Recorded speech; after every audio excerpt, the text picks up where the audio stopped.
أعوذ بالله من الشيطان الرجيم بسم الله الرحمن الرحيم السلام عليكم ورحمة الله وبركاته.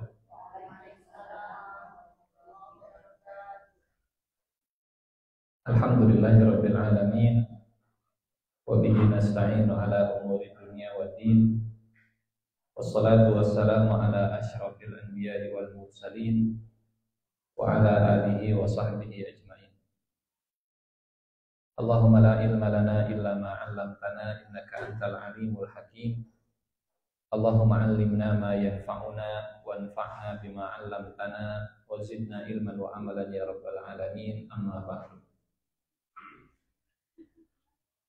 Bapak Ibu, alhamdulillah kembali bersilaturahim duduk di majelis ta'lim. Mudah-mudahan Allah Subhanahu wa taala menerima hadiran kita di majelis ini sebagai amal soleh dan Allah memberikan ilmu yang bermanfaat dari pertemuan pagi ini. Alhamdulillah kita dibersamai oleh Pak Haji,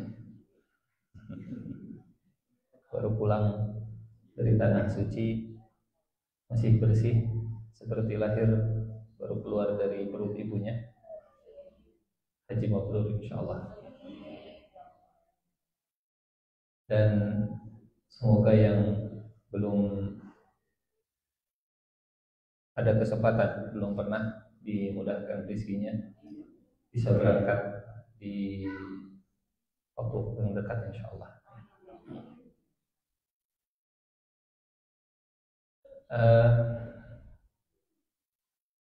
Kalau mengikuti berita belakangan memang rada-rada carut dalam tanda petiknya, khususnya berita di dunia saat ini antara Israel dan Iran, ya. Itu berita di dunia. Berita dalam negeri juga ramai wae. Berita di rumah kita juga ramai wae. Hiruk pikuk dunia menjelang akhir zaman. Ya, saya berdoa mudah-mudahan Allah menjaga kita semua ya. Karena prediksi ini dan itu mah macam-macam. Sampai ya kita nggak berharap, cuma prepare for the best, prepare for the worst, hope for the best. Berharap selalu yang terbaik, tapi persiapan selalu yang terburuk. Semoga tidak terjadi perang meluas, perang dunia dan seterusnya.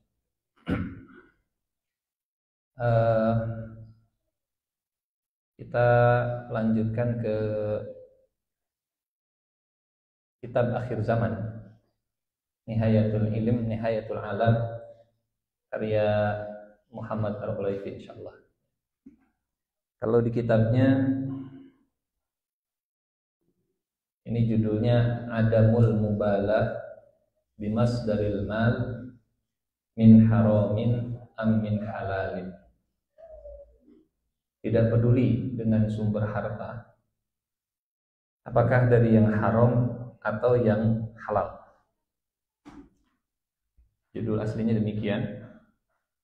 Kemudian kita remake dengan judul Halal Haram di Akhir Zaman. Kita baca dulu sedikit apa yang disampaikan beliau, kemudian kita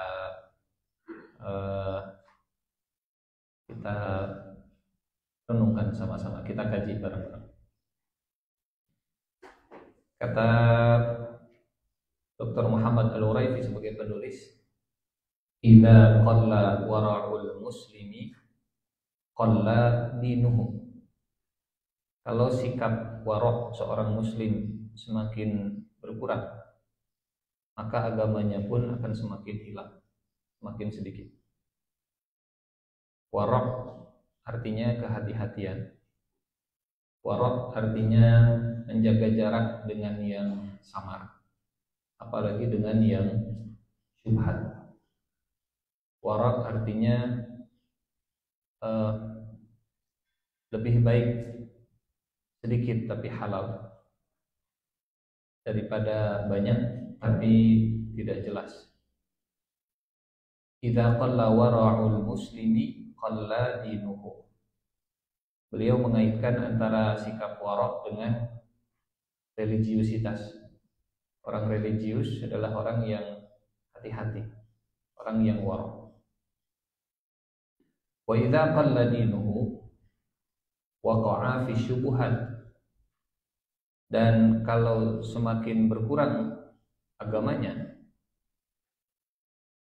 maka terperosok dalam perkara yang samar-samar, bukan shimmer-shimmer, samar-samar. Syubhat. Syubhat itu antara halal dan haram, nggak clear, nggak jelas. Baik makanan ataupun transaksi. Karena halal haram bukan cuma yang dimakan. Tsumma yaqa'u fil haram. Kemudian dia akan terperosok dalam perkara yang haram. Urutannya waroknya sedikit, maka agamanya juga sedikit. Agamanya sedikit, maka terperosok dalam yang syubhat. Terperosok dalam yang syubhat, maka akan jatuh dalam perkara yang haram. Dan penulis beliau membuat analisa kenapa di akhir zaman banyak yang tidak peduli dengan halal dan haram. Karena warok. Akar masalahnya bermula dari hati. Problemnya bermula dari kehati-hatian. Sikap yang tutup mata, yang gak peduli, dimulai dari hati, dari waroknya. Falam ya'ud yubali bimasdari malihi. Maka setelah terperosok dalam yang haram, dia sudah tidak peduli lagi dengan sumber hartanya. Ahuwa min halalin am min haramin. Apakah sumbernya itu dari halal atau dari yang haram? Sekali terpapar yang haram, untuk berlepas diri itu bukan hal yang gampang, apalagi enak, apalagi nikmat, apalagi nyaman. Dan kalau dihubungkan dengan sirah Nabi, beliau menghancurkan berhala, membersihkan Ka'bah dari patung, butuh waktu 21 tahun. Masih ingat cerita ini ya? Beliau jadi Nabi di usia 40. Kemudian hijrah ke Madinah di usia 53. Dan selama 13 tahun di Mekah, berhala yang di sekitar Ka'bah itu nggak dibersihkan. Walaupun kisah Nabi Ibrahim turun ke Rasulullah Sallallahu Alaihi Wasallam, kisah Nabi Ibrahim yang menghancurkan patung, tapi timingnya belum tepat saat Rasulullah di Mekah. Baru dibersihkan Ka'bah dari berhala 8 tahun setelah hijrah ke Madinah. Berarti 13 tahun di Mekah, 8 tahun tinggal di Madinah, 21 tahun setelah nubuwah, 21 tahun setelah jadi Nabi baru dibersihkan. Ustaz, apa hubungannya antara berhala dengan halal haram, harta halal dan harta haram? Karena berhala yang di sekitar Ka'bah sebetulnya ada cuan di balik itu. Bukan tentang patung, bukan sekedar batu, bukan sekedar kayu, tapi ada bisnis. Rihlat asyita'i was-sayf, perjalanan dagang dari Mekah ke Syam, dari Mekah ke Yaman, ini butuh kerjasama keamanan, karena mereka bawa barang dan uang yang banyak di padang pasir. Kalau di Jabal dirampas, dibegal, ya bangkrut, rugi. Akhirnya Quraisy kerjasama dengan kabilah-kabilah di jalur dagangnya, jalur dagang dari Mekah ke Syam dan jalur dagang dari Mekah ke Yaman, kabilah-kabilah yang bakal dilewati Quraisy diajak kerjasama.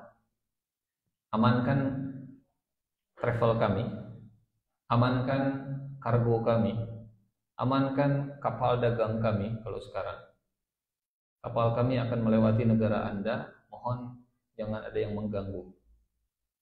Dan namanya transaksi pasti bakal ada barternya. Anda dapat keamanan, kami dapat apa? Quraisy barangnya aman, bisa lewat, kami dapat apa? Kata Quraisy, kami bawa patung Anda, kami simpan di depan Ka'bah sebagai bentuk penghormatan terhadap ideologi yang Anda miliki. Kami akan simpan, tempel di sekitar Ka'bah, dan itu jadi kebanggaan karena orang Arab dimanapun mereka masih punya penghormatan ke Ka'bah, mereka masih mengagungkan Ka'bah. Musyrik iya, tapi mereka memuliakan Ka'bah. Sehingga barternya adalah keamanan perjalanan dagang ditukar dengan patung disimpan di Ka'bah. Dan kalau Rasulullah Shallallahu Alaihi Wasallam mengajak orang Mekah meninggalkan berhala, apa artinya? Tinggalkanlah penyembahan kepada berhala. La ilaha illallah, tidak ada ilah, tidak ada Tuhan kecuali Allah. Ini berhala bukan Tuhan yang layak untuk disembah. Konsekuensinya apa? Artinya perdagangan mereka terancam. Betul? Artinya mungkin mereka bakal diserang. Dan Allah Subhanahu wa taala mengabadikan logika ini dalam surat Al-Qasas. Inna tabi'il huda ma'aka nutakhattaf min ardina. Al-Qasas ayat 57. Wa qalu, dan orang-orang musyrik mereka berkata, inna tabi'il huda ma'aka, jika kami mengikuti petunjuk bersamamu, jika kami beriman kepada engkau, nutakhattaf min ardina, kami akan diusir dari negeri kami. Maksudnya orang-orang yang sudah menjalin kerjasama, mereka akan menyerang Mekah dan mereka akan mengusir Quraisy, gitu ya, jadi musuh bersama, jadi common enemy. Inilah alasan yang jadi latar belakang orang-orang Quraisy menolak dakwah Rasul, dan yang menjadi penyebab kenapa berhala itu dibersihkan dari Ka'bah setelah 21 tahun. Karena urusan cuan, urusan perut itu nggak bisa sehari semalam selesai. Nggak bisa tinggalkan semuanya, semua akan ditanggung oleh Allah. Rasulullah sangat bijaksana dalam dakwahnya, beliau bertahap sedikit demi sedikit. Kemudian contoh lagi,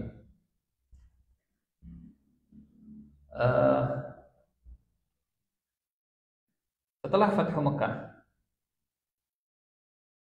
Allah menurunkan surat At-Taubah. Sebelum Rasulullah hajian, Allah menurunkan surat At-Taubah, dan surat At-Taubah dibawa dari Madinah ke Mekah di tahun 9 Hijriah. Abu Bakar pergi haji setahun sebelum Rasulullah hajian. Rasulullah hajian tahun ke-10 Hijriah. Abu Bakar hajian setahun sebelumnya dengan Ali bin Abi Thalib. Tujuannya mengumumkan surat At-Taubah ke seluruh jamaah haji. Di surat At-Taubah, kita lihat di ayat sebelumnya, ayat pertama, surat At-Taubah dibacakan di jamaah haji. Dan ini surat At-Taubah ini ayat ketiga, wa adzanu minallahi wa rasulihi ilan nas yaumal hajjil akbar annallaha bari'um minal musyrikin wa rasuluh fa in tubtum fahuwa khairul lakum wa in tawallaitum fa'lamu annakum ghairu mu'jizillah wa basyiril ladzina kafaru bi'adzabin alim. Dan surat ini adalah pengumuman dari Allah dan Rasulnya kepada umat manusia pada hari Haji Akbar, bahwa Allah dan Rasulnya berlepas diri dari orang musyrik. Kemudian jika kaum musyrikin bertaubat, maka itu lebih baik. Tapi jika berpaling, ketahuilah bahwa mereka tidak dapat melemahkan Allah, dan beritakanlah kepada orang kafir musyrik itu mereka akan mendapatkan siksa yang pedih. Di ayat yang kedua, Allah memberikan kesempatan kepada orang musyrik di Mekah untuk meninggalkan Mekah dalam waktu 4 bulan. Fasihu fil ardi arba'ata ashhur, berarti dari Muharram, dari Zulhijjah, kemudian Muharram, Safar, Rabiul Awal, Rabiul Akhir. Setelah Rabiul Akhir kalau masih ditemukan orang musyrik maka akan ditangkap. Sampai Rabiul Akhir masih dikasih kesempatan untuk berdagang, untuk tinggal di Mekah. Setelah itu harus bersih dari orang musyrik. Dan sejak turunnya surat At-Taubah, orang musyrik tidak boleh lagi masuk ke Mekah. Kira-kira apa yang bakal terdampak? Ekonomi. Betul? Tuan, ini kedatangan orang Arab ke Mekah men-trigger perekonomian. Karena di mana ada keramaian, pasti di situ ada perduitan. Betul ya? Di mana sepi, berkurang. Makanya zaman Covid ekonomi goyang luar biasa. Tapi kalau rame, dan rumusnya kalau pasar pengen hidup, maka masjid harus hidup. Karena masjid itu sumber keramaian, apalagi kalau masjidnya dihidupkan sehari 5 kali, subuh, zuhur, asar, maghrib, isya. Keramaian, setiap orang, setiap muslim berjamaah, sholat terus-terusan, jajan, makan dan seterusnya. Di mana ada keramaian, di situ ada perekonomian. Dan Allah meng-highlight masalah ini di ayat ke-28 surat At-Taubah.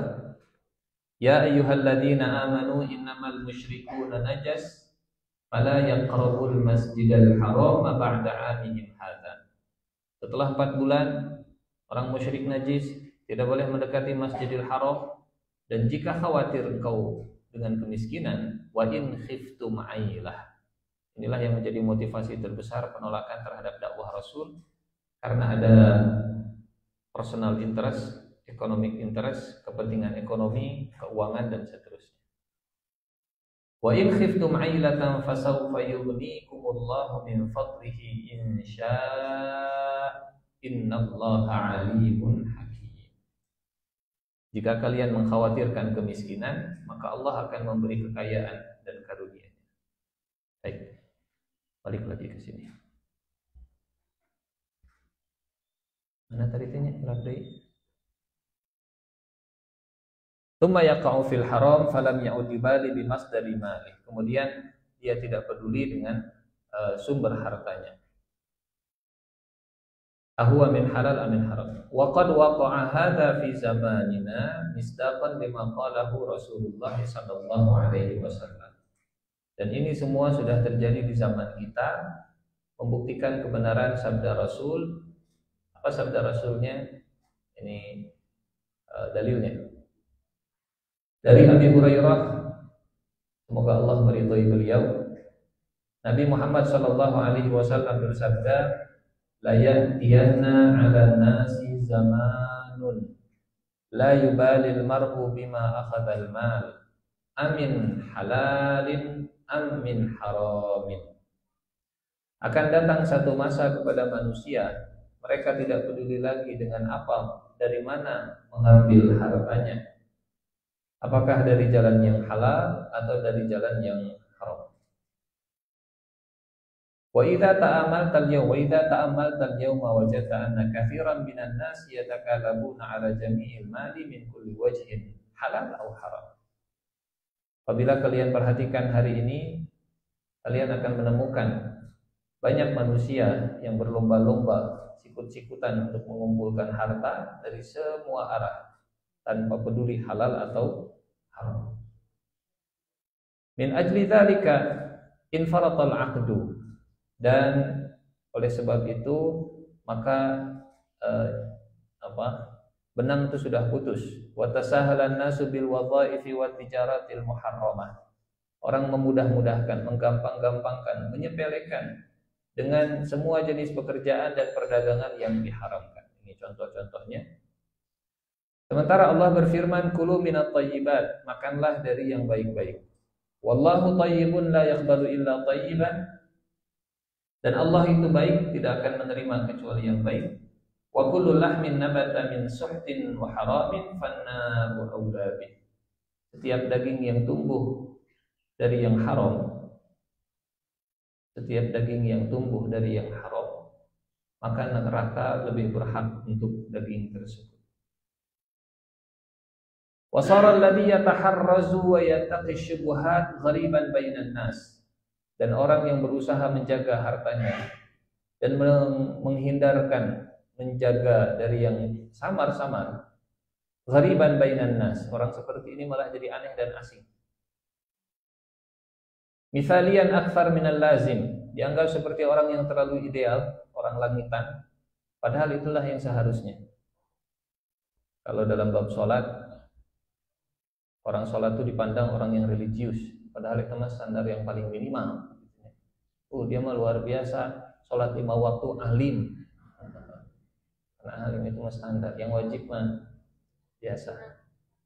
Bal rubbama la yastamirru fi mansibihi aw wadhifatihi in kana la yaqbalu ar-rashawi.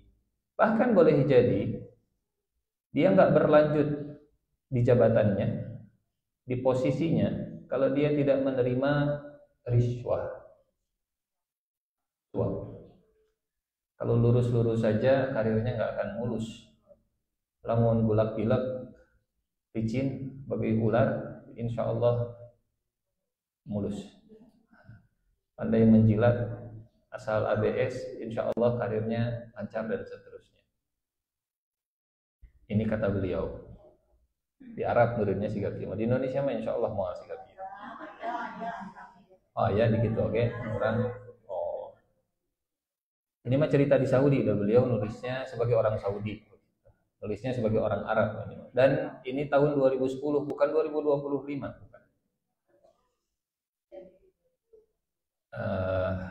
Kalau ada kesamaan, ini hanya cerita fiktif belaka berarti. Kebetulan saja ini kalau sama ya. Dan ini mah penulisnya orang Arab, nulisnya tahun 2010. Bal rubbama la yastamirru fi mansibihi, bahkan boleh jadi tidak berlanjut dalam jabatannya, aw wadhifatihi, atau dalam pekerjaannya, in kana la yaqbalu rasyawi, kalau tidak menerima riswah.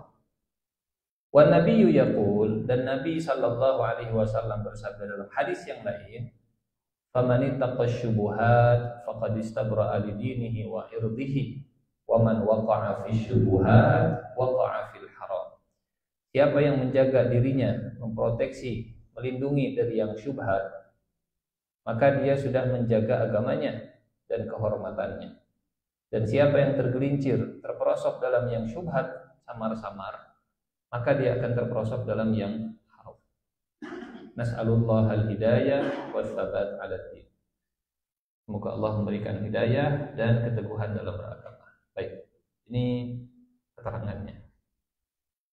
Sekarang PowerPoint-nya. Nah, jauh berbeda dengan yang tadi. Halal haram harta di akhir zaman. Berangkat dari hadis ini, hadis riwayat Bukhari, la ya'tiyanna 'alan nasi zamanun la yubalil mar'u bima akhazal mal amin halalin amin haram. Mengapa di akhir zaman banyak orang tidak peduli dengan harta halal haram? Tadi sebagian sudah disampaikan, dan sebagiannya lagi kita coba analisa, kita coba tafakuri. Pertama pasti dimulai dari iman yang lemah. Iman yang lemah dan takwa yang memudar, rasa takut kepada Allah yang memudar. Yang kedua, halal haram semakin tidak dipedulikan. Boleh jadi penyebabnya karena akhirat sudah hilang dari gambaran dan bayangan. akhirat sudah tidak lagi jadi tujuan dan dunia sudah jadi prioritas utama. Hidup hanya untuk di dunia, sehingga istilahnya kalau anak muda teh YOLO, you only live once. Hidup hanya sekali. Hidup hanya sekali itu artinya nggak ada akhirat. Hidup hanya sekali artinya nikmati dunia selagi masih muda, karena kalau sudah mati ya sudah selesai. Tidak ada namanya hisab, nggak ada yang namanya pertanyaan di alam kubur, surga neraka itu tidak ada. Itu konsep YOLO, bahasa kekiniannya orang yang tidak iman ke hari akhir. You only live once. Yang ketiga, terjebak materialisme. Bahasa Al-Qur'annya, mereka tidak beriman kepada yang gaib. Alladzina yu'minuna bil ghaib. Sifat pertama orang yang bertakwa adalah alladzina yu'minuna bil ghaib. Lawan dari iman kepada yang gaib adalah materialisme. Materialisme itu antagonis dari iman kepada yang gaib.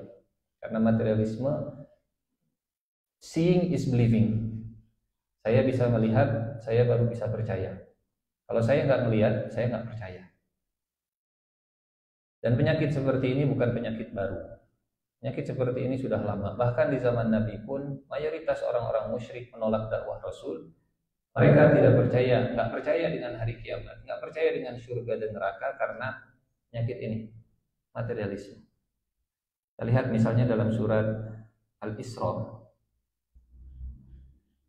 Al-Isra ayat ke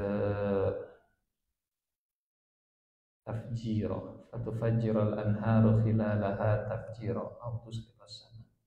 Al-Isra.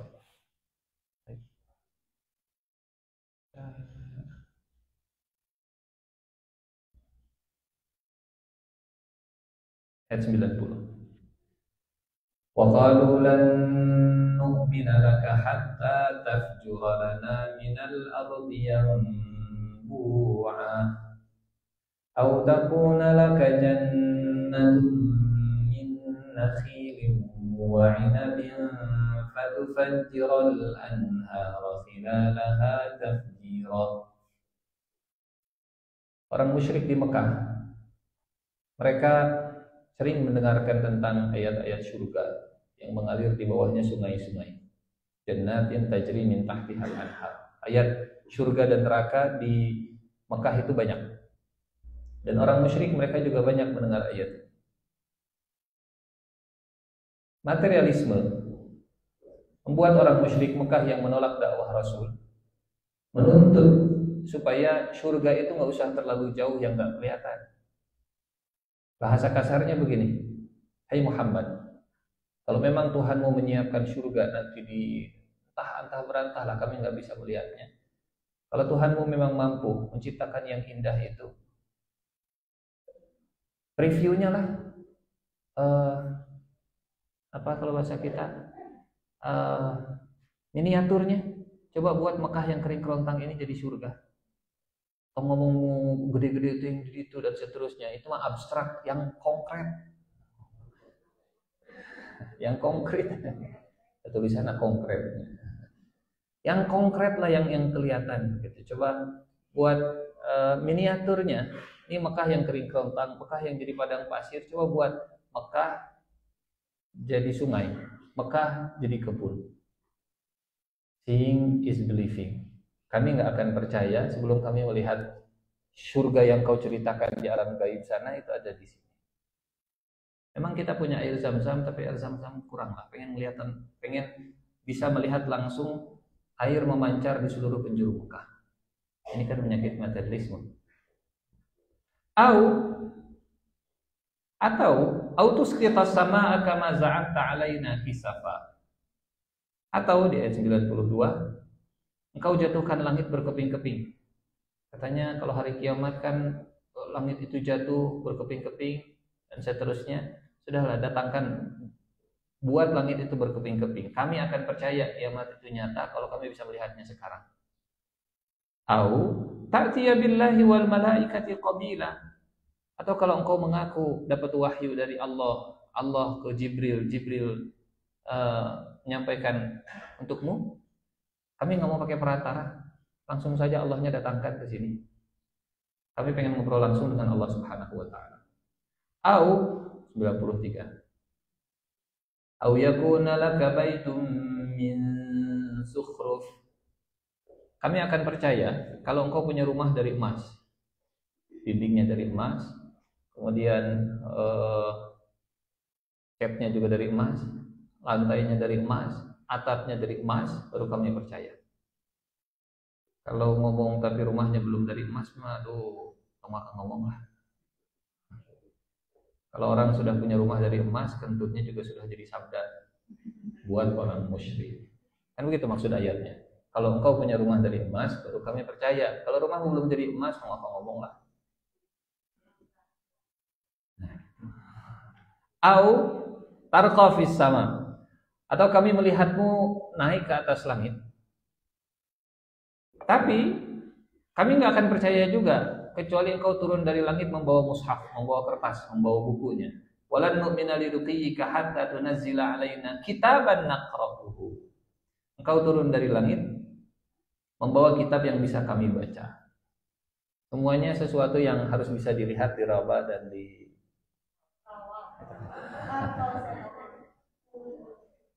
ya, seeing is believing. Pokoknya sesuatu yang sifatnya materialisme gitu, nu kacabak, nu kahartos dan nu karaos. Tapi Allah memerintahkan Nabi untuk menjawab subhanallah. Saya cuma manusia. Subhana rabbi hal kuntu illa basyaran rasulullah. Nabi tidak menerima perintah dari orang musyrik. Nabi adalah utusan Allah. Jadi yang berhak memerintah Nabi hanya Allah Subhanahu wa taala. Ini penyakit yang ke berapa? Penyebab yang berikutnya. Kenapa orang-orang di akhir zaman mereka kenapa jadi begini? Kenapa manusia di akhir zaman tidak peduli halal dan haram, terjebak materialisme dan menjadikan harta sebagai tujuan? Harta, nanti kita bahas insya Allah setelah slide ini. Bagaimana Islam memandang harta?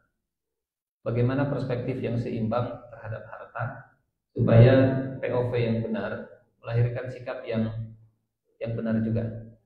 Walaupun dalam praktek nama syahwat apal nu leres teh kieu.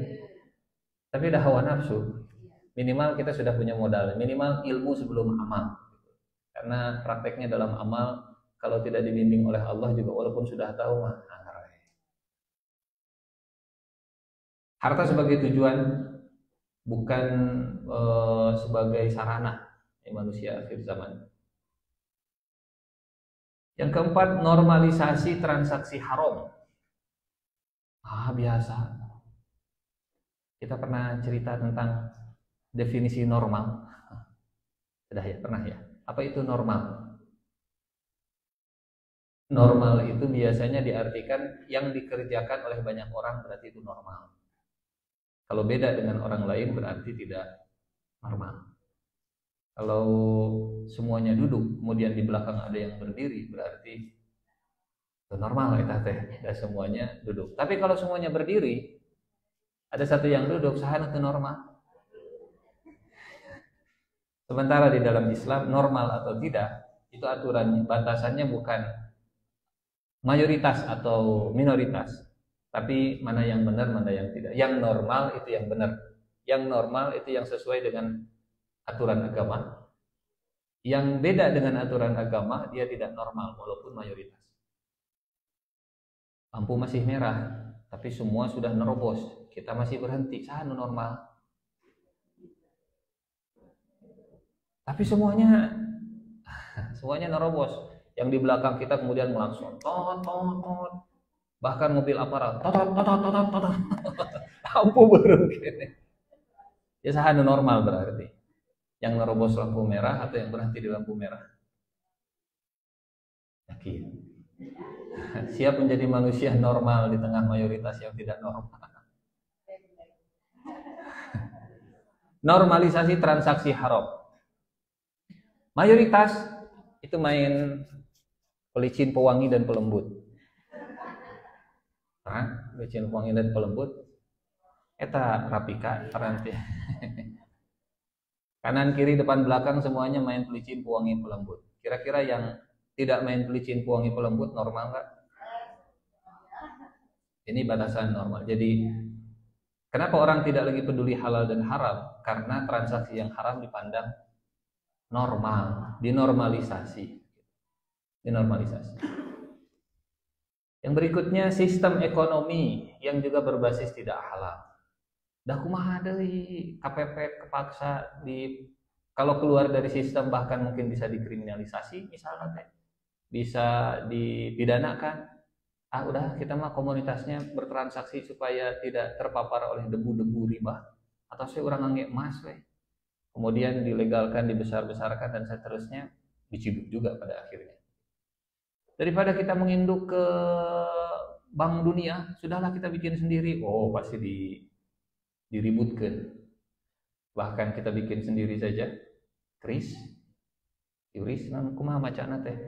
Keris. Kita tunggu kiris, tinggi kurus, kiris. Etalah pokok nama. Itu juga diributkan oleh negara superpower begitu. Dan seterusnya. Tuntutan hidup semakin berat. Ini juga bisa jadi penyebab ya da kumaha deui. Da hese, da KPP, da terpaksa atau ikut-ikutan turut atau ini yang bahaya. Fatwanya sendiri. Ada pemahaman yang kemudian mulai rada Pak Ustadz, itu hukumnya kumaha? Ya, rada-rada haram sih. Rada-rada. Haram halal. Halal. Cadel.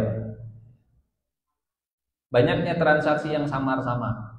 Transaksi yang syubhat. Ini teh suap bukan.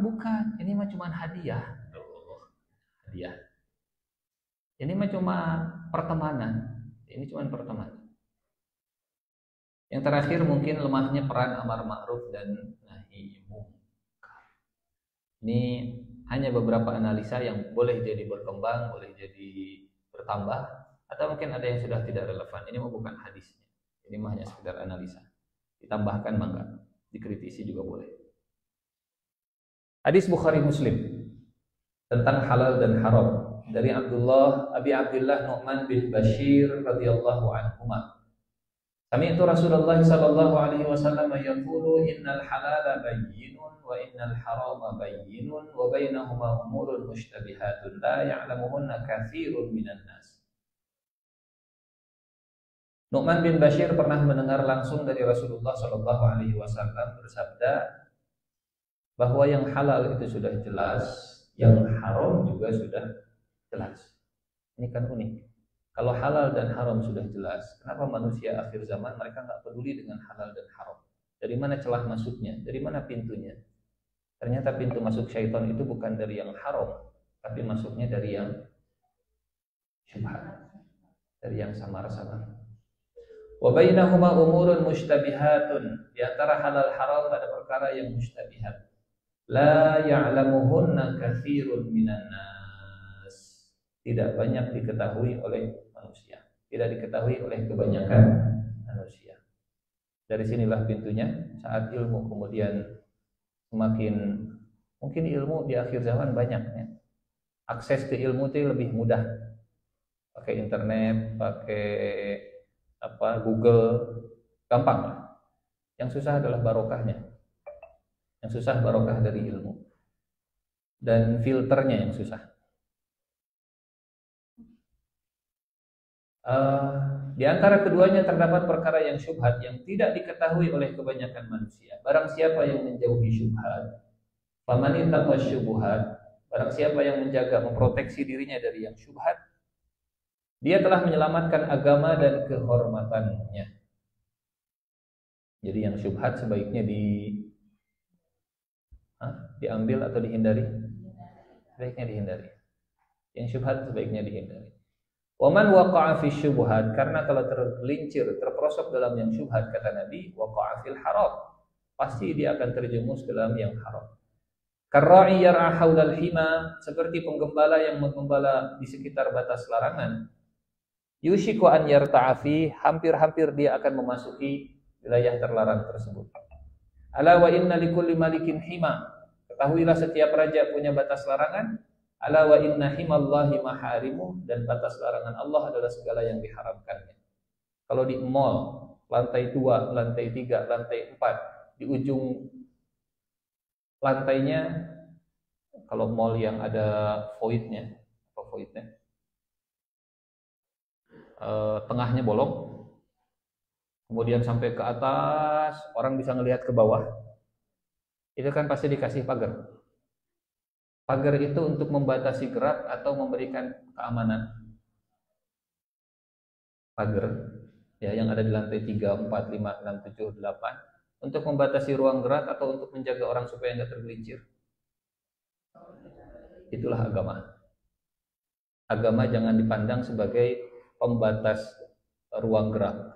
Yang membuat orang agama itu ketat, agama itu sadis, agama itu membatasi ruang gerak. Sebaliknya, agama itu justru untuk menjaga orang supaya enggak masuk ke dalam jurang. Dan siapa yang melewati batas, maka dia akan masuk ke dalam yang haram, masuk ke dalam yang haram maka terancam dengan neraka. Kalau yang kan himallahi maharimu, seperti di lantai 10 kemudian ada pagar pembatas kurang lebih. Dan orang yang amar ma'ruf nahi mungkar, mencegah orang lain bermain di wilayah yang bahaya, sebetulnya karena sayang. Kalau tergelincir yang jatuh dia, bukan kita. Kalau kepleset yang celaka dia, bukan kita. Sehingga kata Nabi, karra'i yar'a haulal hima yushiku an yarta'a fi. Ala wa inna likulli malikin hima, ala wa inna himallahi maharimu. Daerah yang terlarang adalah semua yang diharamkan oleh Allah. Ini luar biasa. Halal haram itu punya dampak psikologis. Bahasa sekarangnya begitu. Halal dan haram serta syubhat itu punya efek kepada kejiwaan dan kebatinan, ketenangan hati. Maka di hadis ini Rasulullah Shallallahu Alaihi Wasallam membicarakan tentang halal haram syubhat di bagian pertama hadisnya, dan penutup hadisnya berbicara tentang hati. Ala wa inna fil jasadi mudghah, idza salahat salahal jasadu kullu, wa idza fasadat fasadal jasadu kullu, ala wa hiyal qalbu. Tahuilah bahwa di dalam tubuh ada segumpal daging. Jika dia baik, maka baik seluruh tubuhnya. Jika dia rusak, maka rusak juga seluruh tubuhnya. Ala wa hiyal qalbu. Ketahuilah bahwa segumpal daging itu adalah hati. Punten, hatinya maksudnya jantung atau liver. Qalbu itu liver yang menyaring penyakit dan racun, atau jantung? Karena terjemahan bahasa Indonesianya hati jadi agak rancu begitu. Kalau terjemahan bahasa Inggris mungkin lebih presisi. Heart, baik yang bermakna majazi, maknawi, atau heart fisik. Dua-duanya sama-sama jantung. Qalbu diterjemahkan bahasa Inggrisnya heart. Jadi kalau hadis ini dimaknai secara medis, halal itu baik untuk kesehatan jantung. Yang haram itu pasti buruk untuk kesehatan jantung. Buruk untuk jantung. Itu kalau dimaknai secara fisik, karena Rasulullah menyebutnya segumpal daging. Segumpal daging. Untuk menjaga kesehatan jantung, maka perlu menjaga kesehatan dan kehalalan makanan kita. Yang halal pasti baik buat jantung, yang haram pasti buruk buat jantung. Satu. Yang kedua, kalau qalbu dimaknai hati yang sifatnya spiritual, yang sifatnya majazi, yang sifatnya maknawi, makanan yang halal berpengaruh kepada kejiwaan. Makin halal makanannya, makin tenang hatinya. Kalau makanan haram masuk ke dalam badan, maka hatinya juga akan semakin keras. Kalau yang syubhat masuk ke dalam badan, maka hatinya akan penuh dengan keraguan, kegelisahan, tidak tenang, dan seterusnya. Ya. Rasulullah mengaitkan di hadis ini antara halal haram syubhat dengan jantung atau hati. Baik. Ya, dampaknya macam-macam, kegelisahan dan seterusnya mungkin bisa dianalisa. Pertanyaannya begini, kenapa Allah menciptakan harta? Untuk apa Allah menurunkan harta? Untuk apa Allah Subhanahu wa ta'ala memberikan harta? Dalam hadis Tirmidzi ini,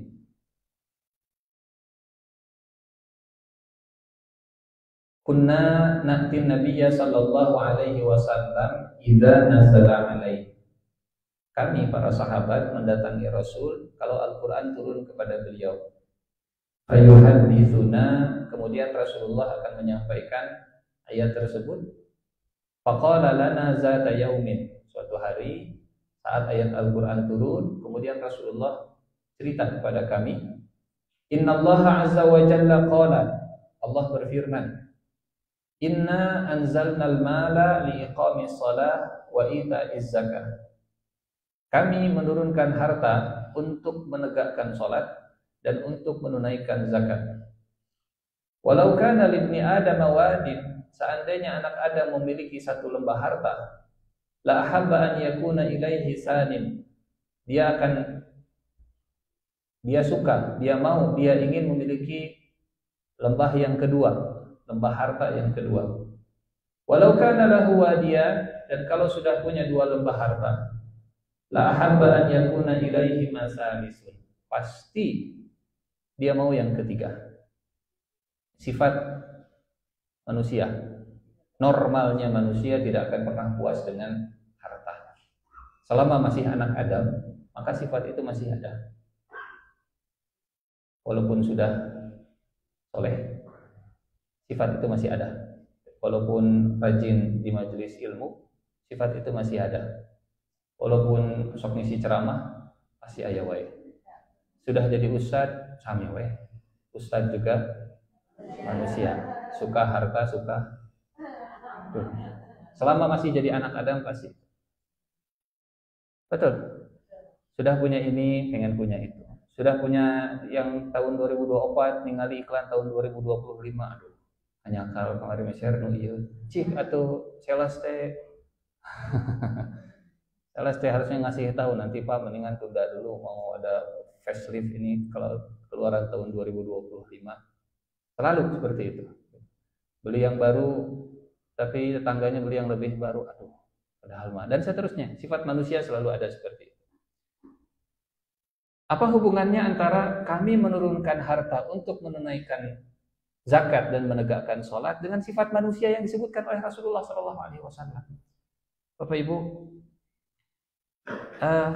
kalau sifat manusia ini yang dinormalisasi oleh Rasulullah SAW tadi diarahkan ke jalan yang benar, maka insya Allah ini akan baik di dunia dan baik di akhirat. Jadi untuk apa hartanya? Supaya sholatnya semakin berkualitas. Liiqamis shalah, untuk apa kalau bahasa kitanya, meningkatkan kualitas spiritual lah.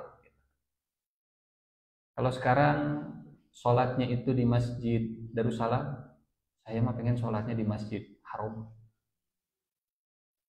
setiap hari. Acarana berarti harus punya apartemen di depan Masjidil Haram. Liiqamis shalah misalnya, nah ibu meni toh-tohan milarian artos teh hoyong setiap sholat di Masjidil Haram.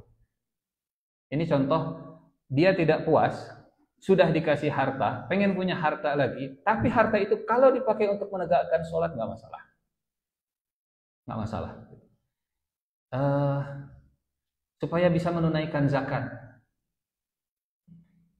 Ustadz, boleh nggak sih kalau kita punya obsesi sekarang ke setiap tahun zakatnya cuma 200.000? 200.000 itu berarti seberapa penghasilannya? Cik pangalikeun 2,5% kali berapa? Keluarnya 200. 10 juta. Tapi 10 juta mah belum ya. Belum. Harga 1 gram emas itu sekarang sekitar 2 juta. 2 juta dikali 85 gram. Biasanya ibu-ibu nurut tereh ngitung magra. 170 juta kali 2,5%. Bantosan.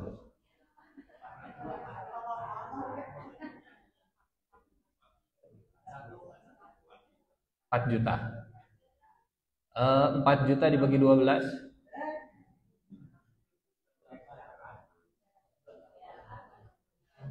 28. Maksudnya begini. Bentar, karena ini bicara tentang zakat hadisnya begitu ya. Kalau penghasilan dalam 1 tahun diakumulasikan sudah setara dengan 170 juta, kemudian kita mau mengeluarkannya dicicil setiap bulan, berarti penghasilan setiap bulan yang kena zakat itu kalau sudah 170 juta dibagi 12. Berapa? Enggak. Berarti orang etang matematika. Kalau sekarang harga emas itu 2 juta dikali 85, 170 juta. Kalau dalam setahun penghasilan sudah di total setahun 170 juta, maka harus keluar zakatnya. Per bulan, kalau penghasilan per bulan sudah 14 juta 166.666,666666, siapa yang sebulannya sudah berpenghasilan 14 juta, berpenghasilannya bukan sekedar gaji. Gaji mungkin sekian, kemudian hadiah, bonus dan seterusnya 14 juta, maka sebulannya dia boleh mengeluarkan 355.000. Ustadz, boleh nggak sih kalau kita punya obsesi sebulannya pengen zakat bukan cuma 355.000, tapi hoyong sabulan teh zakat 1 juta. Berarti penghasilan setiap bulannya 40 juta. 40 juta setiap bulan. Nggak puas kalau cuma zakat 355.000 teh. Boleh nggak kalau punya obsesi setiap tahun zakatnya pengen naik? Boleh? Itu yang dimaksud hadis ini. Manusia tidak pernah puas, punya 1 lembah, kemudian lembah yang kedua punya lembah yang ketiga. Kalau itu semua digunakan untuk iqamis shalah dan itaiz zakah, fid dunya hasanah wa fil akhirati hasanah. Jadi yang salah bukan tabiat manusianya, yang salah adalah menyalurkan tabiatnya. Penyaluran tabiatnya yang salah, itu yang berbahaya. Ibu resep ka pamegat? Bapak resep ka istri? Alhamdulillah. Yang bahaya kalau laki-laki suka ke kaitan bahaya zaman kiwari. Rasa suka ke lawan jenisnya disalurkan di jalan yang benar, di jalan yang halal, disalurkan ke istri. Berpahala? Apa pahalanya? Sodakoh. Kata Nabi, sodakoh. Wa fi bud'i ahadikum sodakoh. Dalam kemaluan kalian ada sodakoh. Para sahabat ketawa. Hanya Rasulullah bicara sodakoh dalam jima hubungan suami istri, mencirikan begitu. Seolah antara penyaluran seksual dan spiritualitas itu nggak nyambung. Itu mindset para sahabat saat itu. Tapi Rasulullah mengajarkan para sahabat antara syahwat yang disalurkan di jalan yang halal dengan nilai spiritualitas dalam Islam itu satu kesatuan. Hingga kata Nabi, bagaimana pendapat kalian kalau disalurkan di jalan yang haram? Dosa tidak? Dosa ya Rasulullah. Kalau disalurkan di jalan yang halal, pahala. Kata Nabi, itulah sedekahnya. Jadi yang bermasalah bukan tabiat manusianya, yang bermasalah adalah penyalurannya. Pelit. Kalau salah menyalurkan, dosa, bahaya. Tapi kalau betul disalurkannya, bagus. Pak Ustadz, pelit nusika kumaha yang kalau disalurkan yang baik. Pelit tidak mau menyisihkan pahala ke orang lain. Saya sudah capek-capek mengumpulkan pahala. Kenapa pahalanya harus saya share ke orang lain? Apa contohnya menyalurkan pahala ke orang lain padahal kita yang mengamalkannya? Kata Nabi, orang yang zalim ke orang lain itu seperti orang yang dermawan dalam pahalanya. Bahasa nabinya nggak begitu sih, cuman bahasa nabinya muflis, orang yang bangkrut. Siapa orang yang bangkrut? Orang yang sudah mengumpulkan pahala, saum, sholat, zakat, haji, dan seterusnya, tapi lisannya nggak dijaga, tangannya nggak dijaga, menyakiti si fulan, mengambil harta si fulan, akhirnya pahalanya ditransfer, didermakan kepada yang bersangkutan. Jadi saya sudah capek-capek mengumpulkan pahala, saya nggak mau share pahala ini ke orang lain. Cuman kalau sifat pelit itu dipakainya bukan di pahala, dipakai di harta, gitu. Buat pasangan sendiri kemudian dihitung-hitung. Seberapa? Ayo kamari, itu cekap. Kamari mah 50.000. Nya kudu cukup 1 tahun. Cekap ya gejang kalender. Sok tuang kita kalender dan seterusnya. Toma, rakus tadi sudah ya. Tomanya itu toma mengejar ridho Allah Subhanahu wa taala. Toma mengejar pahala dari Allah. Yang bermasalah bukan raw materialnya. Yang bermasalah bukan sifat dasar manusianya. Yang bermasalah adalah penyalurannya. Manusia diciptakan tergesa-gesa. Apa bagusnya tergesa-gesa? Tergesa-gesa bagus kalau dipakai untuk taubat. Tergesa-gesa bagus kalau untuk berbuat baik. Tergesa-gesa bagus kalau untuk membayar hutang. Tergesa-gesa bagus kalau misalnya untuk menikahkan. Anak saya teh ya tanya tos siap. Tergesa-gesa bagus untuk menguburkan. Maksudnya bersegera akhirnya begitu. Tong dilami-lami. Kalau sudah meninggal, kalau memang nggak ada lagi yang harus ditunggu, langsung kuburkan sekarang. Kudu di tahnid, di balseman, diawetkan, dipajang dan seterusnya gitu. Ala kulli hal. Allah menciptakan manusia lemah. Manusia itu wa khuliqal insanu dha'ifa. Allah menciptakan manusia lemah. Kalau diarahkan itu baik. Kalau disalurkan di jalan yang benar itu baik. Apa salurannya? Kalau dengan kelemahannya manusia datang kepada Allah. Karena lemah maka dia butuh Allah. Karena lemah maka dia butuh penopang, pendamping. Karena lemah dia butuh yang menguatkan. Karena lemah dia butuh Allah Subhanahu wa taala. Manusia diciptakan sebagai makhluk yang suka salah. Tinggal disalurkan. Dengan salah maka kita bisa dapat pahala taubat. Dan seterusnya dan seterusnya.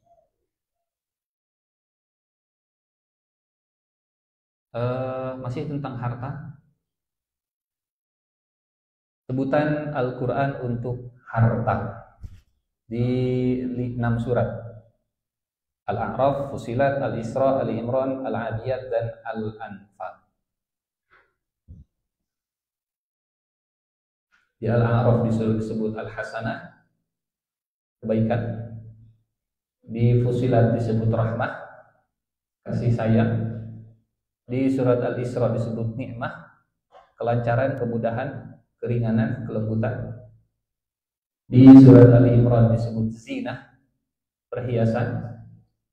Di surat Al-Adiyat disebut khair, kebaikan. Walaupun kebaikan hasanah dengan kebaikan khair juga beda. Terjemahan bahasa Indonesianya sama, hasanah kebaikan, khair juga kebaikan. Kalau khair itu kebaikannya yang lahir dari hasil pilihan. Dari kata istikharah, memilih mana yang lebih baik, gitu. Ini yang baik atau yang itu yang baik. Di surat Al-Anfal disebutnya fitnah. Apa fitnah? Itu terjemahan enaknya ujian lah. Ujian.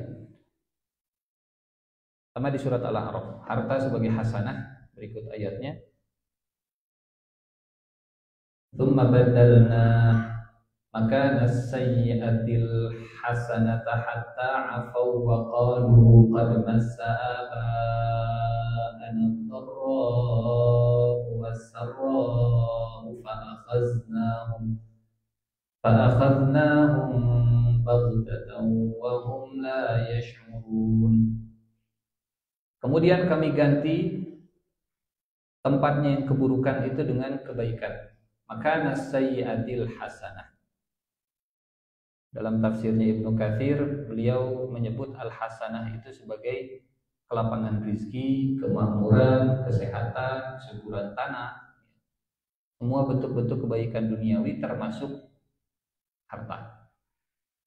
Kemudian kami mengganti sayyi'ah dengan hasanah, kesusahan, keburukan dengan kebaikan. Ditafsirkannya dengan harta dan semua kebaikan duniawi.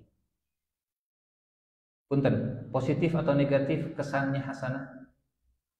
Saat Al-Quran menyebut harta sebagai hasanah, maknanya positif atau negatif? Positif. Al-Quran menyebut harta dengan hasanah, artinya Al-Quran mengapresiasi, mengajak perspektif kita terhadap harta, bahwa harta itu positif. Oh, berarti positif semua? Enggak. Perspektifnya Al-Quran terhadap harta itu seimbang. Seimbang, bukan cuma bukan hanya yang positif, tapi juga nanti diwanti-wanti dengan penyebutan redaksi yang ya membuat kita harus waspada. Ayat berikutnya, wala in adzaqnahu rahmatan minna min ba'di dharra amassat la yaqulanna hadza li wa ma adhunnu as-sa'ata qa'imah wa la in ruji'tu ila rabbi inna li 'indahu lal husna فَلَنُنَبِّئَنَّ الَّذِينَ كَفَرُوا بِمَا عَمِلُوا وَلَنُذِيقَنَّهُم مِّنْ عَذَابٍ غَلِيظٍ. Dan jika kami membuat manusia mencicipi rahmat dari kami setelah dharra, setelah kesulitan, setelah kemiskinan, massathu la yaqulanna hadza li. Kalau rahmah, Allah menggunakan redaksi adzaqna. Adzaqa itu rasa yang ada di lidah. Itu namanya dzauq. Dan kalau manusia, kami cicipkan kepadanya rahmat dari kami. Rahmat, kata kerjanya, predikatnya dzaq, dzaqa yadzuqu dzauq. Munculnya di sini. Diicip-icip, kemudian masuk ke badan. Itu dzauq. Tapi kalau dharra itu kemelaratan, kelaparan, kemiskinan, kesusahan. Predikat yang Allah gunakan massa. Massa ya masu itu menyentuh. Nah, itu namanya massa. Kalau rahmah, jadi dalam memberikan rahmat dan dharra, dalam menguji manusia dengan kesusahan dan kesulitan, itu enggak dibuat setara. Kalau Allah ngasih kesusahan itu cuma begini, cuman disentuh, dengan sakit itu. Gak usah dari sentuh oge. Disentuh oge. Nya gitu. Beres disentuh. Jadi kalau kenikmatan itu sampai terinternalisasi, sampai masuk ke dalam, sampai kerasa oleh manusia. Tapi kalau kesusahan, Allah pakai istilah cuman disentuh. Kan saya ketik. Walanabluwannakum bisyai'in. Dan sungguh kami akan memberikan ujian dengan sedikit. Bisyai'in itu sedikit. Sedikit takut, sedikit susah, sedikit lapar, sedikit kekurangan harta, sedikit. Tapi udah sedikit nauge. Dan seterusnya, begitu ya. Sedikit dibanding yang Allah jauhkan dari kita. Jadi daripada api neraka, daripada kekufuran, kemaksiatan, kesyirikan, daripada dosa, sedikit yang Allah berikan, sentuhan sedikit ini menyelamatkan dari yang lebih berbahaya. Hingga bahasanya massathu la yaqulanna. Kalau manusia itu diberikan, dicicipi, diberikan rahmah, dan ya ditafsirkan rahmah itu rizki, kelapangan, kesehatan, kenikmatan duniawi, kata Al-Qurtubi dan Al-Baghawi, mencakup harta benda dan kemudahan hidup. Kalau manusia diberikan harta benda dan kemudahan hidup, diberikan rizki, kelapangan, setelah Allah Subhanahu wa taala menyentuhkan sedikit kepadanya kesusahan dan kemelaratan, la yaqulanna, manusia akan berkomentar, manusia akan berkata, pasti akan berkata. Ada lam, ada nun taukid di sana. La yaqulanna. Ada dua huruf taukid. Komentar manusia kalau sudah dilapangkan setelah dipersulit, setelah mengalami kesulitan adalah hadzali wa ma adhunnu sa'ata qa'imah wa la irji'tu ila rabbi. Satu, dia akan mengatakan bahwa hadzali, semua ini milik saya. Ada semacam sindrom apa? Sindrom senang setelah susah gitu ya. Sindrom dibuka setelah ditutup, sindrom dibuka setelah dicukupkan, menganggap bahwa semua nikmat itu milik dia, bukan milik Allah Subhanahu wa taala. Dan Bapak Ibu, rasa memiliki itulah yang jadi sumber musibah.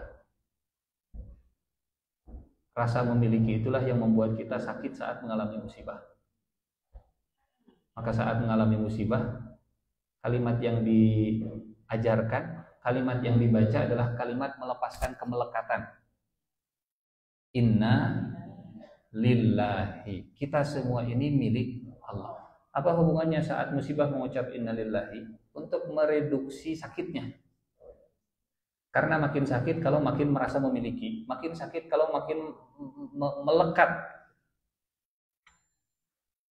Punten, keluar dari masjid sendal hilang. Tapi yang hilang sendalnya teman kita. Sedih tidak?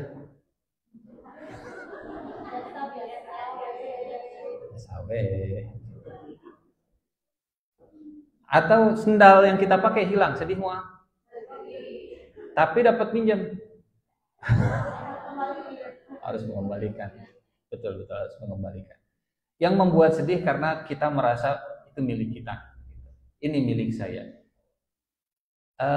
Alladzina idza asabathum musibah qalu inna lillah. Dapat musibah, kalimatnya inna lillah, supaya mereduksi rasa sakit atas musibahnya. Toh semua milik Allah Subhanahu wa taala. Yang kedua, wa inna ilaihi raji'un, dan kita akan kembali kepada Allah. Artinya barang saya sudah duluan menuju Allah, diambil oleh pemiliknya, saya juga nanti akan nyusul ke sana. Artinya, kalau kita mengembalikan kepada Allah, kita akan ketemu dengan apa yang diambil oleh Allah. Wa inna lillahi, dapat musibah, diambil handphonenya. Innalillahi. Hayang uih deui kana handphonena, innalillahi wa inna ilaihi raji'un. Nanti kalau enggak di dunia, di akhirat ketemu lagi. Kalau enggak di dunia, wa inna ilaihi raji'un. Kita akan kembali kepada Allah yang mengambil apa yang sudah jadi miliknya. Bisa diganti yang lebih baik, atau nanti dapat yang sama di mana? Di akhirat. Dan itu kalimat innalillahi wa inna ilaihi raji'un, kalau diucapkan dengan betul-betul pemaknaan, mereduksi semua benturan. Jadi naon lamun di motor mah shock breaker lah gitu ya. Pemecah peredam kejut. Kayak benturan, tapi karena ada shock breaker jadi nggak terlalu mukul ke sasis dan ke bodi, nggak terlalu keras. Minimal ada peredam kejutnya, ada shock breakernya. Innalillahi wa inna ilaihi raji'un, itu meredam kejutan, meredam benturan. Semuanya milik Allah. Kalau orang sekarang menyebutnya apa? Stoikisme, nah apa nama itunya? Stoikisme. Dalam Islam insya Allah lebih utuh, lebih baik. Dia sudah mengalami kesusahan, sekarang dibuka pintu rizkinya, tapi malah mengundang kesusahan lagi. Mengundang kesusahan. Hadzali, ini semua milik saya. Justru itulah penyebab musibah muncul dan rasa sakit muncul.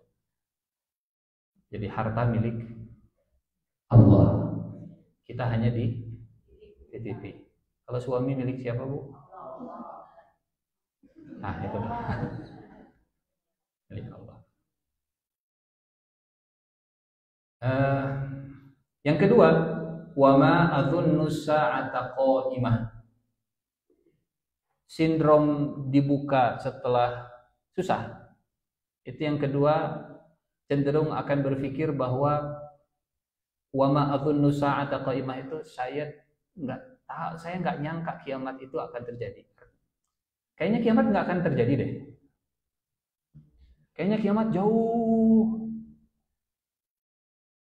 Kalau duit lagi banyak, cerita akhir zaman itu kurang relevan.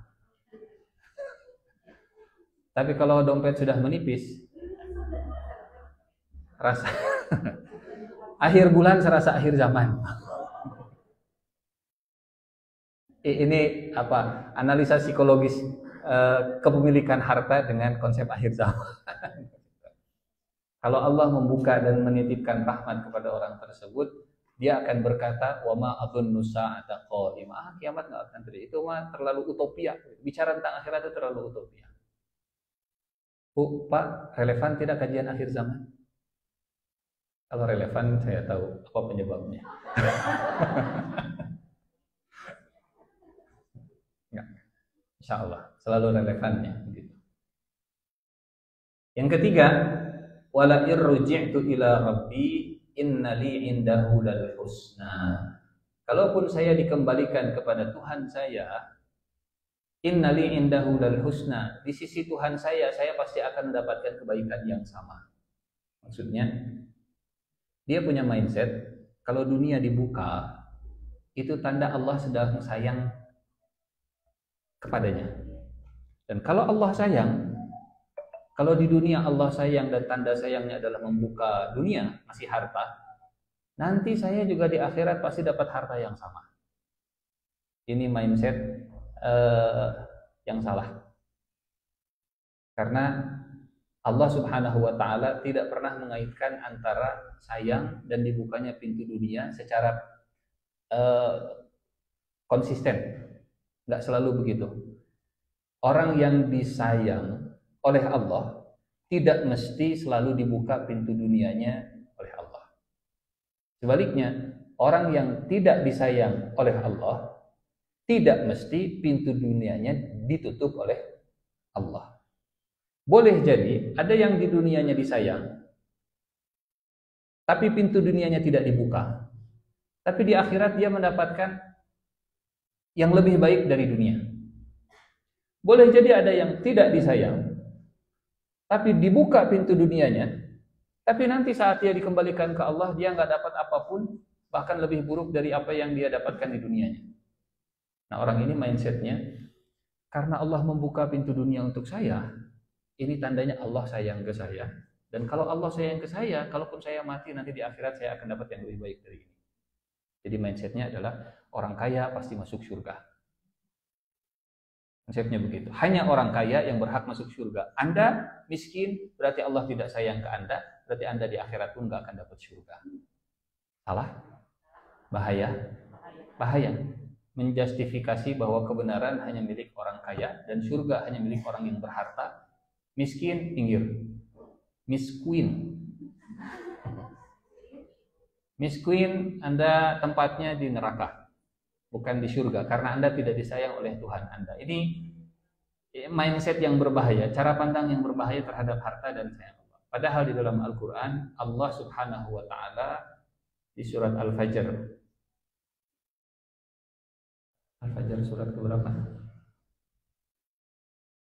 Al-Fajr 89.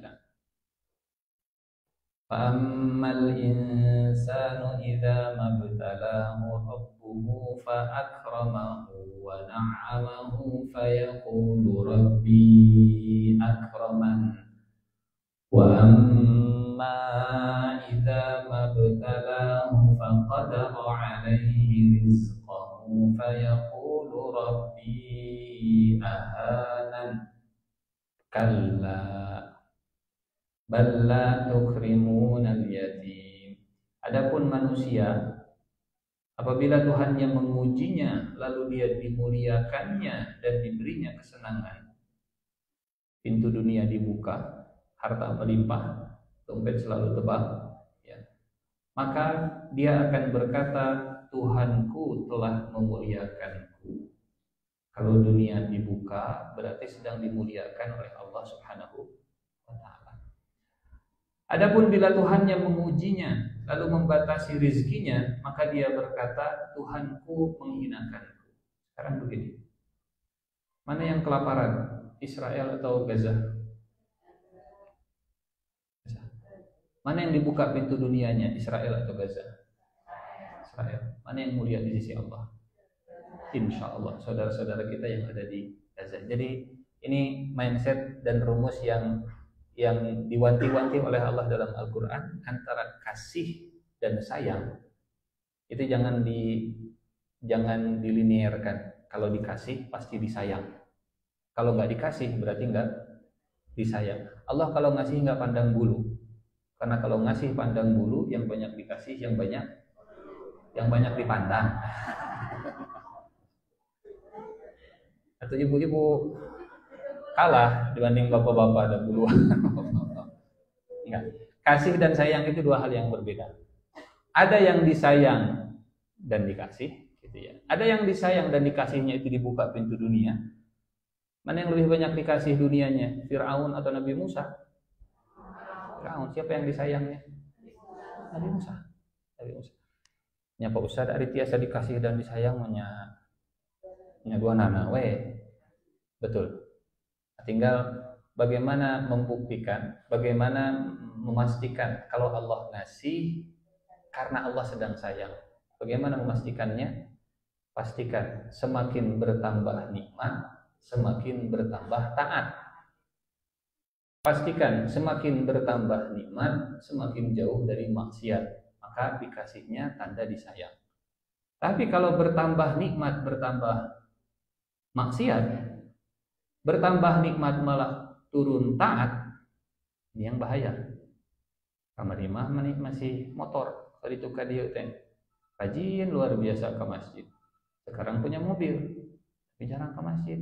Bu, Pak, kunaon jarang ke masjid? Kan eta aya motor, mobil. Lebar bensin. Kan bensin. Kalau pakai motor, jarak jangkauannya ke masjid dia jangkau. Sekarang punya mobil, dia bisa lebih jauh lagi silaturahminya. Harusnya. Sekarang dia punya helikopter, setiap hari umrohan. Dugi mual. Dulu penghasilannya 5 juta, ramah, luar biasa, berbagi, royal dan seterusnya. Sekarang penghasilannya 50 juta, kalah bagi koret. Makin perhitungan. Ini dibuka nikmat, bukan bertambah taat, malah justru berkurang taat.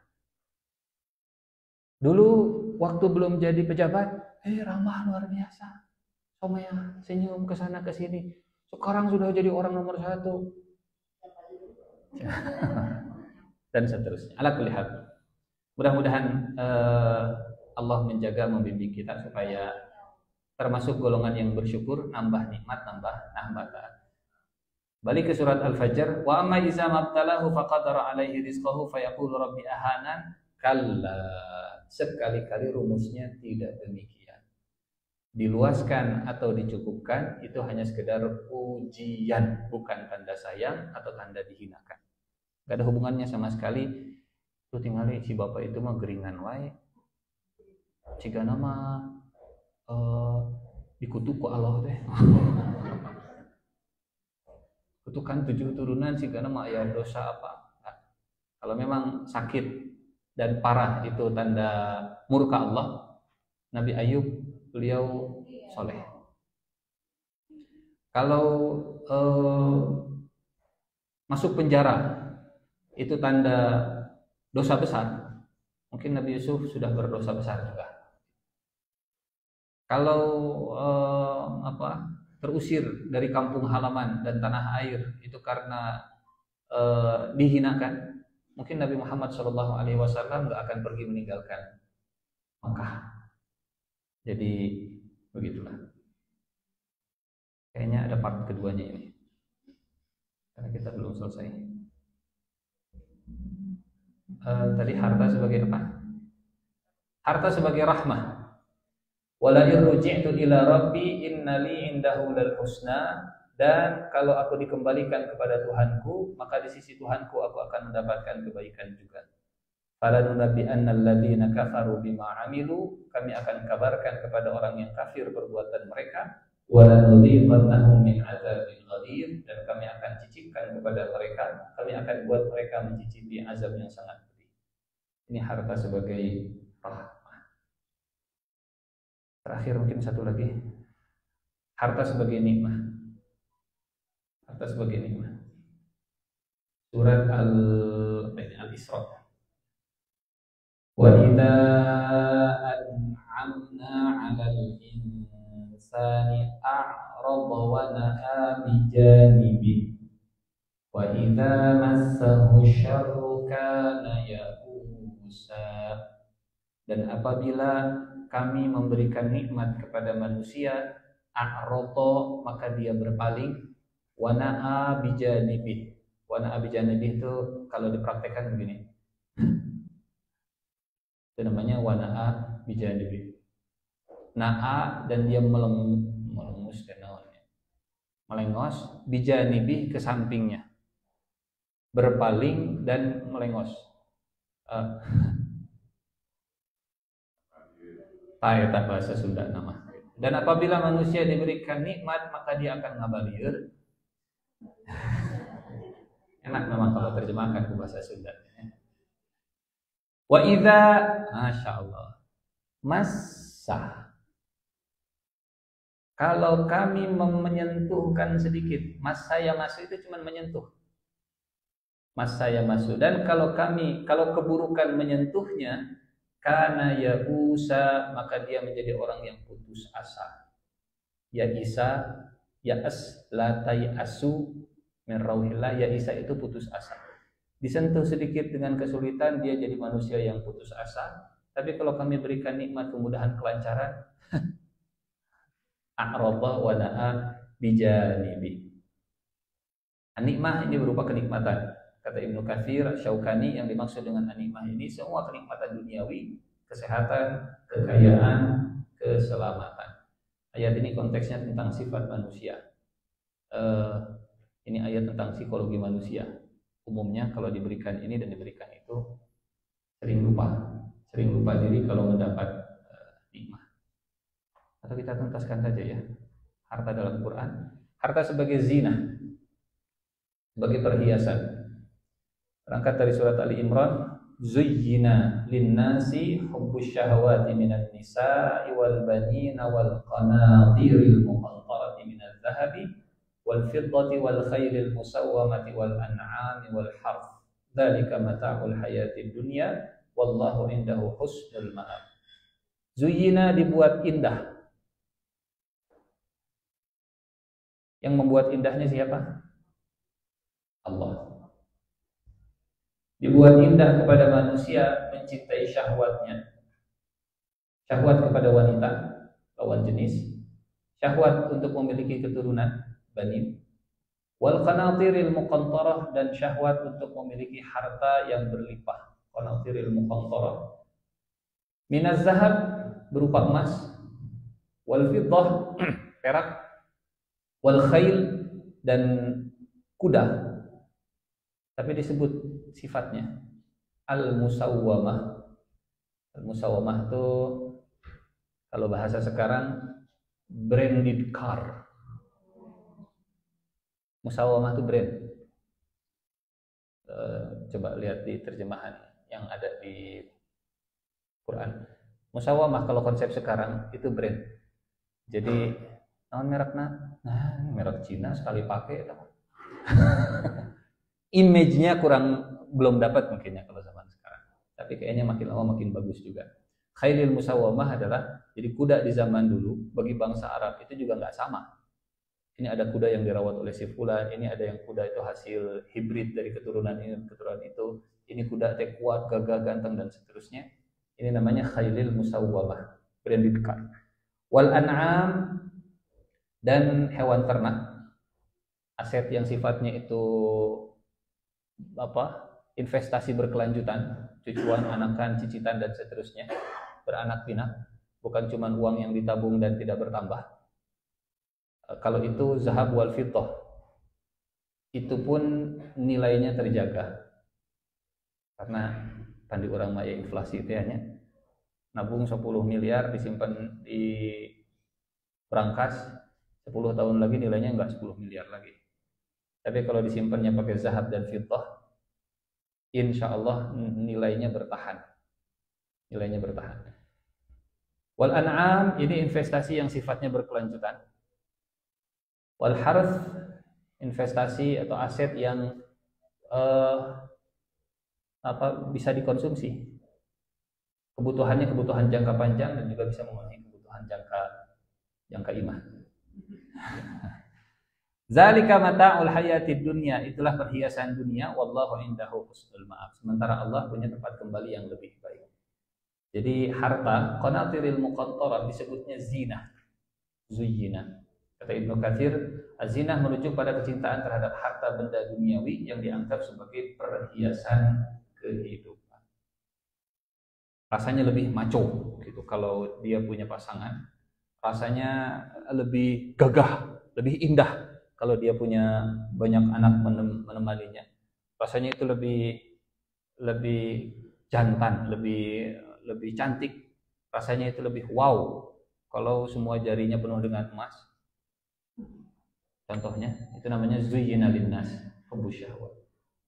Al khair, di surat Al-Adiyat Allah menyebut wa innahu lihubbil khairi lasyadid. Al khair artinya kebaikan.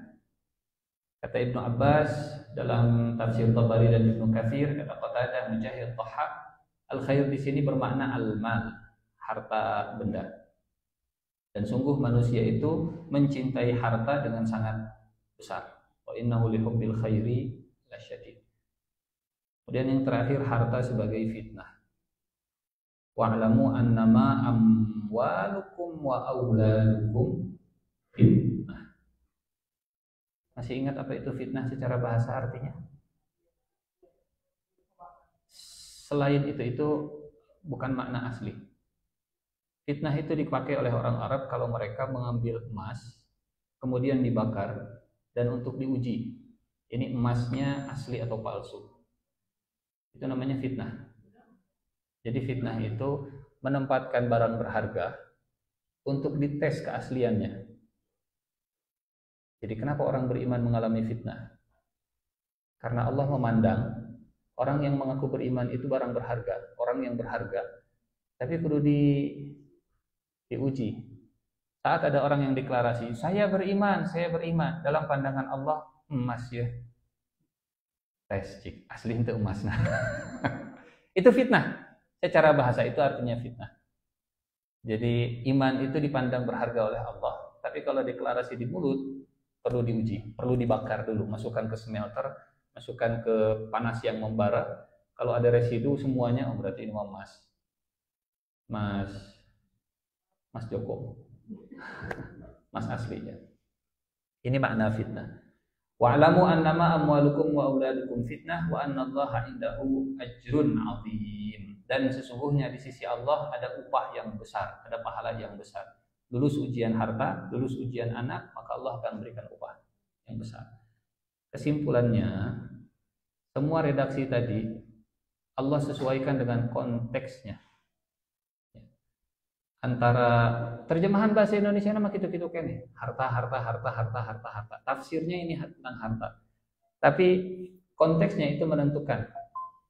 Dan perbedaan redaksi, beda-beda kata untuk menyebutkan harta dalam Al-Quran ini menggambarkan bagaimana sikap manusia terhadap harta. Ini ilmu atau psikologi manusia terhadap harta, cara pandang manusia terhadap harta dalam Al-Quran. Dalam konteks menggambarkan karunia Allah setelah kesulitan yang digunakan hasanah dan rahmah. Menggambarkan kelalaian dipakainya nikmah dan zina karena kecintaan berlebihan kepada perhiasan. Tentang kecintaan dunia, khair dan fitnah sebagai ujian berat. Tapi kalau ayat tentang zakat, tentang infak, itu selalu disinggung ma rozaqnakum, yang kami berikan kepada kalian, yang kami turunkan sebagai rizki kepada kalian. Maksudnya kami yang ngasih, tapi kok nggak disisihkan ke yang lain? Kami yang ngasih rizki, kok nggak mau keluarin zakatnya? Seperti orang tua ngasih mainan ke anak, ini mainan, tapi nanti main bareng ya. Kalau adik mau ikutan, kami yang ngasih. Tapi saat adiknya minta, ayo kita main bareng, nggak mau, belum selesai mainnya. Ada kan itu mainan bapak yang beli, itu mainan ibu yang beli, kok adiknya nggak diajak main. Ini dalam konteks infak dan zakat biasanya ada ada sentilan dari Allah, kami yang ngasihnya, bukan karena usaha kalian, bukan karena kepintaran, bukan karena kehebatan, ini pemberian dari kami. Mimma razaqnahum yunfikun. Surat apa? Al-Baqarah. Walladzina yu'minuna bima unzila ilaika wa ma unzila min qablika wa bil akhirati hum yuqinun. Alladzina yuqimuna sholata wa mimma razaqnahum yunfiqun. Dan dari rezeki yang telah kami berikan mereka menginfakkan. Wallahu a'lam bishawab. Insyaallah kita lanjut part yang kedua tentang halal harta, halal haram harta di akhir zaman. Karena part yang berikutnya juga ini hadis yang panjang. Halal haram harta di akhir zaman. Harta berputar di kalangan orang kaya, amanah dianggap keuntungan, zakat dianggap sebagai beban, ilmu dipelajari bentuk agama, laki-laki mentaat dan seterusnya. Insyaallah. Bismillahirrahmanirrahim sedikit. Ada pertanyaan?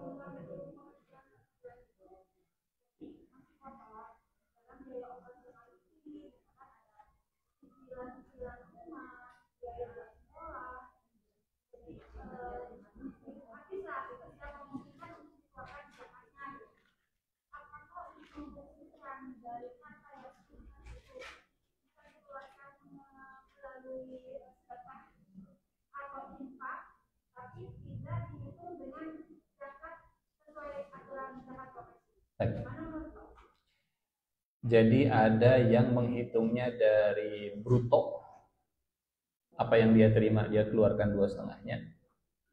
Ada juga yang menghitung dari neto, setelah bersih kemudian kali 2,5-nya kalau masih masuk dalam nisab. Dua-duanya ada pandangan ulama tadi. Saya pribadi kalau pribadinya, karena sebaiknya kalau ke sendiri kita mengambil yang ketat, kalau ke orang lain kita meringankan. Jadi silahkan kalau misalnya memudahkan ngambil yang neto, setelah dikurangi, kemudian masih ada kali 2,5%. Tapi kalau memungkinkan 2,5%-nya dari yang bruto, silahkan lakukan itu. Karena pasti yang namanya zakat itu tidak akan membuat harta jadi hilang. Fungsi zakat itu dua, membersihkan, menumbuhkan. Nggak ada ceritanya orang berzakat atau bersedekah kemudian jatuh miskin, bangkrut. Ada. Jadi kalau misalnya memang saya bersihkan dulu semuanya, biaya operasional, kemudian semua tanggungan selesai, ada sisa, enggak, silahkan keluarkan dari situ. Boleh dikeluarkan dari situ. Harus 2,5%. Kalau zakat iya, kalau sedekah mah lebih dari 2,5% juga boleh. Zakat itu cuma 2,5%. Kalau sedekah boleh 5%. Boleh kita mengeluarkan sedekah 10%. Kita punya uang 100 juta, zakat namangan 2.500.000. Betul? Boleh nggak saya pengen sedekah 10 juta? Boleh. Dan yang diwajibkan oleh Allah selalu lebih sedikit dari yang disunnahkan. Salat wajib ngan 5, salat sunnah ya seberapa?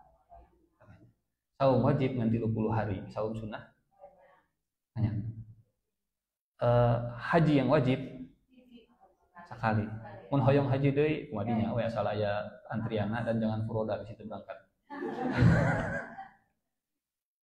Umrah sekali. Mau lebih mangga silahkan. Dan seterusnya. Jadi yang sunnah selalu lebih banyak dari yang wajib. Wallahu a'lam bishawab.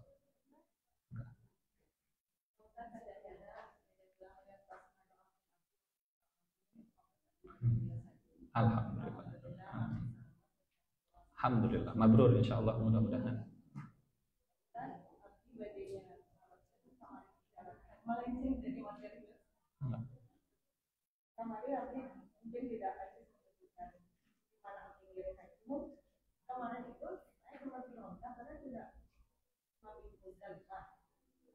Murur berarti ya.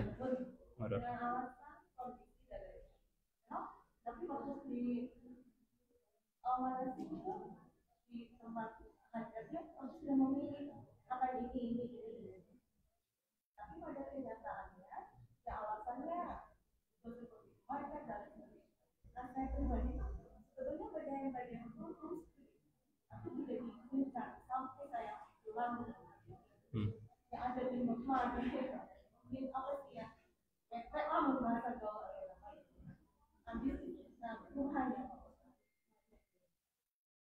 Ya, kembalikan lagi ke ibu. Maksudnya teh, kalau sama seperti transaksi antara dua orang yang sudah menjanjikan pelayanan. Kalau kitanya mau, ini hak dan kewajibannya dulu gitu ya. Kalau sesuai dengan kesepakatan, maka syarat dan ketentuan harus dipenuhi. Tapi kalau ternyata yang bersangkutan tidak bisa memenuhi, sebetulnya kita punya hak untuk menuntut sebetulnya gitu. Tapi kalau misalnya ibu memilih untuk melepaskan hak, itu juga boleh. Pilihannya dua, menuntut keadilan atau melepaskan hak. Kalau menuntut keadilan berarti ada ganti rugi, misal nanti ganti rugi materi dan seterusnya, terserah ya. Tapi kalau melepaskan, sudahlah, yang lalu sudahlah berlalu. Tapi bukan berarti membenarkan apa yang dia lakukan, cuman merilis emosi daripada jadi gondok dan seterusnya. Mudah-mudahan itu jadi amal soleh bagi kita dan menambah kemabruran haji kita. Itu juga bisa dipilih. Tapi pilihannya ada dua, mau pintu adil atau mau pintu rahmat, mau pintu menuntut ganti rugi atau mau pintu memaafkan. Karena sudah sesuai kesepakatan dari awal gitu. Dan kecuali kalau begini, kalau sejak awal sudah disampaikan, Bapak Ibu, kami menyampaikan seperti ini kalau kondisinya memungkinkan. Tapi kalau tidak memungkinkan kondisinya, maka skenario-nya akan berubah sesuai dengan kondisi. Kalau itu sudah disampaikan di awal, sudah ada disclaimer-nya gitu ya, itu lain cerita. Tapi kalau dari awal sudah fix, pasti tidak akan berubah, nggak akan murur, pasti akan mabit, pasti akan nginep, apapun kondisinya kita akan kekeh seperti ini. Ini ya, al muslimuna ala syurutihim, sesama muslim sesuai dengan syaratnya masing-masing. Jadi mangga, ini keputusan diserahkan ke ibu juga. Balik lagi ke ibu. Tidak mengurangi apa yang haji yang saya kan namanya haji sempurna gitu ya. Mungkin di mata Allah apa bagaimana? Di mata Allah hanya Allah yang tahu ya. Di mana? Hanya Allah yang tahu. Kalau hari ini bisa lebih baik dari sebelum haji, mudah-mudahan berarti hajinya diterima Allah. Semua ibadah begitu. Kalau setelah pengajian jadi pribadi yang lebih baik, mudah-mudahan pengajiannya berarti jadi diterima Allah Subhanahu wa taala. Selesai Ramadan lebih baik dari sebelum Ramadan, berarti Ramadannya diterima. Selesai sholat lebih tenang, berarti diterima. Jadi ya, boleh jadi itu bagian dari ujian, ya, ujian hablum minallah dan ujian hablum minan nas juga. Insyaallah. Wallahu a'lam bishawab.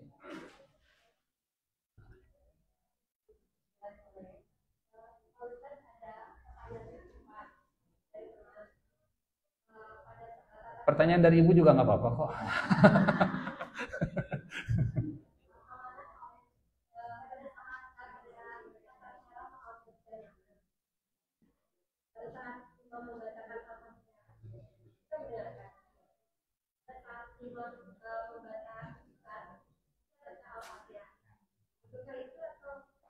Baik. Sama-sama. Kalau di mazhab Syafi'i, makmum itu membaca Fatihah, walaupun imam membaca Fatihah. Kapan baca Fatihahnya? Sebelum imam, setelah imam baca Fatihah, atau sebelum imam ruku. Pokoknya cari sela-sela dan jeda-jeda. Karena kalau imam sedang membaca surat, sebaiknya kita mendengarkan. Fa idza quri'al Qur'an fastami'u lahu wa ansitu. Jadi Allahu Akbar, imam lagi baca iftitah, kita baca iftitah, kemudian kita baca Fatihah, atau antara Fatihah dengan surat waladhdallin amin. Biasanya suka ada jeda tuh. Kalau imamnya imam bermazhab Syafi'i, biasanya suka ngasih kesempatan. Hingga antara Fatihah dengan suratnya lama. Itu tuh bukan mikir surat naonnya, surat. Bukan. Bukan mikir surat naon, bukan. Tapi sengaja ngasih kesempatan supaya imam baca. Kemudian selesai membaca An-Nas, minal jinnati wan nas. Dia nggak langsung ruku, ngasih kesempatan. Barangkali ada yang belum baca Fatihah. Allahu Akbar. Itu di mazhab Syafi'i. Tapi yang bermazhab Hanafi, berangkat dari Imam Abu Hanifah, beliau punya pendapat bahwa bacaan imam adalah bacaan makmum. Jadi kalau imam sudah membaca Al-Fatihah, maka makmum itu sudah terwakili oleh imam. Apa dalilnya? Saat ada sahabat yang menemukan jamaah sedang ruku, ini imam itu sudah ruku, jamaah sudah ruku, makmum datang, celuku. Kumaha sadananya? Tap. Datanglah pokoknya mah begitu ya ke masjid. Allahu Akbar. Langsung ruku. Dapat 1 rakaat nggak? Iya. Dapat?